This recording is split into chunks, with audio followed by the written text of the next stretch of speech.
What's up, everybody? This is B-Rob, and today I'm going to talk a little bit about servant leadership.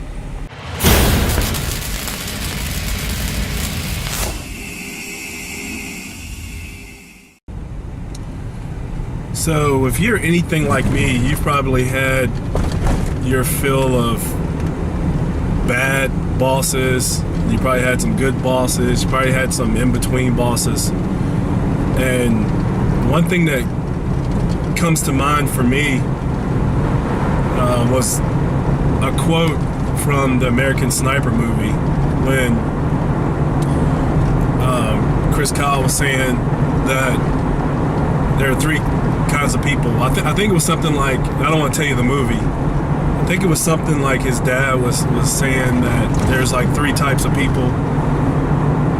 You have the sheep, the sheepdog, and the wolf, right?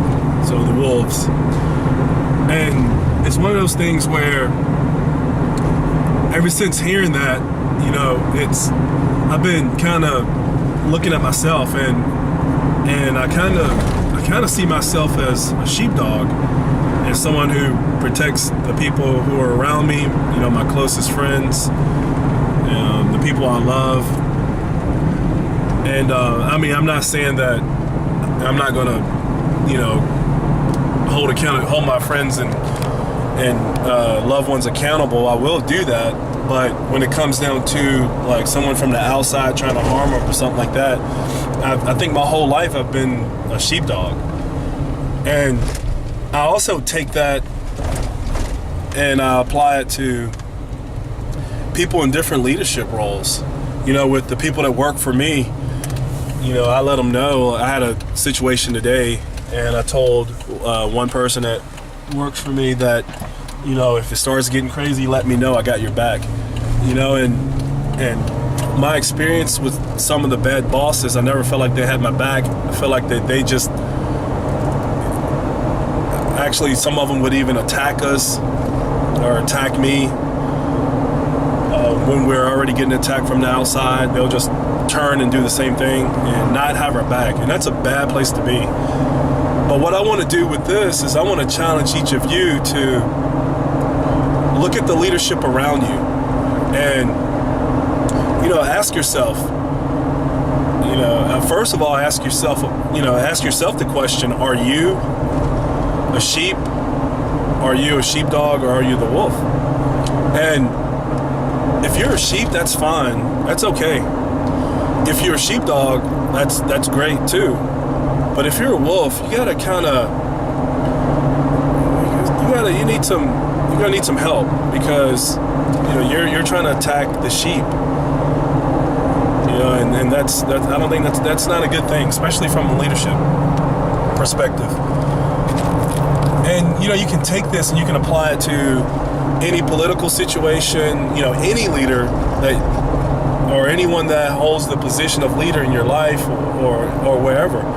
Look at them and try to figure out, are they a servant leader? Why are they doing it? Are they doing it like a sheepdog serves the sheep, right? So are they doing it to serve, or are they doing it for themselves? Because a wolf wants to get full. The sheep want to be protected, the sheepdog want to protect the sheep, and the wolf wants to just eat.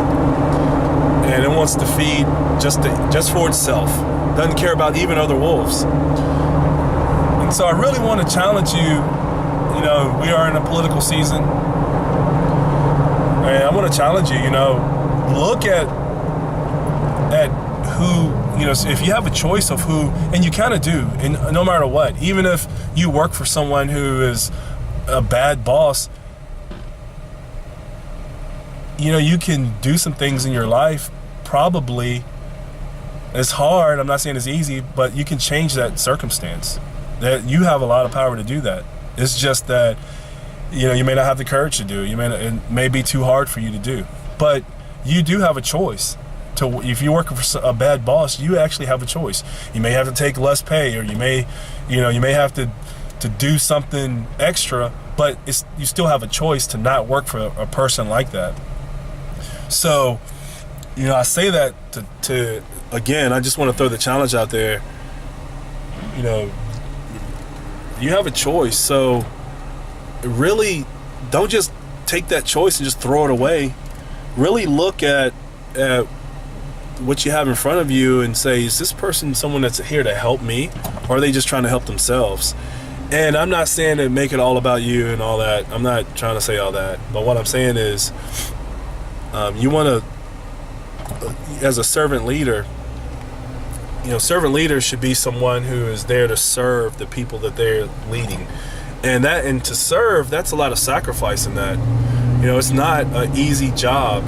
I consider myself a servant of my wife, my family. I consider myself the leader, but I'm first to sacrifice. I should be first to sacrifice when the need comes for the people that work for me.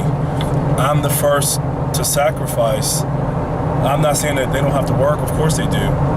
But when they need me, I'm there to serve them, to make sure that they can pay their mortgages and they have what they need in the parameters of the job that I have them doing. And so seek servant leadership.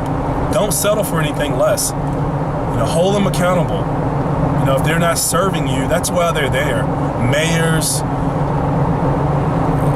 presidents, whoever, Congress, whoever, your managers, your husband, your wife, if there's someone there in a position of leadership, challenge them to be a servant leader. Don't stand for anything less. So this is B-Rob. I just wanted to give you that message. It was on my mind. It weighs heavy with me all the time as I see these different people out for themselves in these certain leadership positions. No, you're not in that position for yourself. You're in that position to serve others. And we need to make sure that people are held accountable to that. All right, so this is B-Rob. Feel free to share this. Please leave a comment if you're moved to do that. Like and subscribe. This is B-Rob. I'll see you guys.